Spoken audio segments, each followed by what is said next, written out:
প্রিয় দেশবাসী, আসসালামু আলাইকুম। রক্তস্নাত জুলাই আগস্ট 1 বছর পর আমাদের মাঝে ফিরে এসেছে।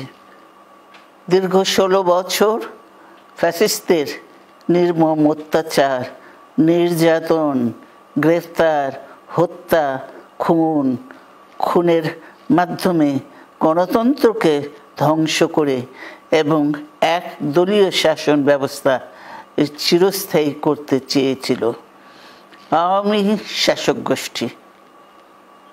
ছাত্র জনতার সম্মিলিত অভ্যুত্থানের মধ্যে দিয়ে ফ্যাসিবাদদের পতন ঘটেছে। সুযোগ সৃষ্টি হয়েছে নতুন করে বাংলাদেশকে গড়বার। এই আন্দোলনে যারা শহীদ হয়েছেন তাদের জানাচ্ছি আন্তরিক শ্রদ্ধা, আহতদের সমবেদনা। তাদের এই আত্মত্যাগ জাতি চিরকাল মনে রাখবে।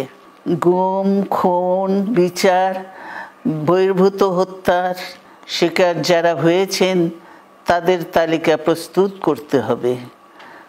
দ্রুত বিচারের ব্যবস্থা ও রাষ্ট্রীয় স্বীকৃতি নিশ্চিত করতে হবে।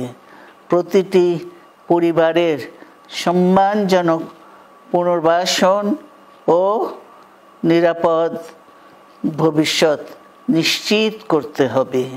প্রিয় দেশবাসী, আমাদের সামনে যে সুযোগ সৃষ্টি হয়েছে নতুন করে গণতান্ত্রিক ব্যবস্থাকে প্রাতিষ্ঠানিক রূপ দেওয়ার, তা আমাদের দ্রুত সম্পন্ন করতে হবে।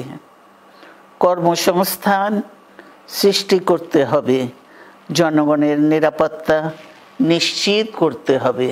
সর্বোপরি বাংলাদেশের স্বাধীনতা, সার্বভৌমত্বকে রক্ষা করতে হবে যে কোনো মূল্যে। বীরের এই রক্তস্রোত, মায়ের অশ্রুধারা যেন বৃথা না যায় তা নিশ্চিত করতে হবে। ঐক্য বজায় রাখতে হবে। আসুন আমরা সবাই মিলে শহীদ জিয়ার স্বপ্নকে বাস্তবায়িত করি কোটি মানুষের নতুন বাংলাদেশের নির্মাণের স্বপ্নকে। আল্লাহ হাফেজ। বাংলাদেশ জিন্দাবাদ।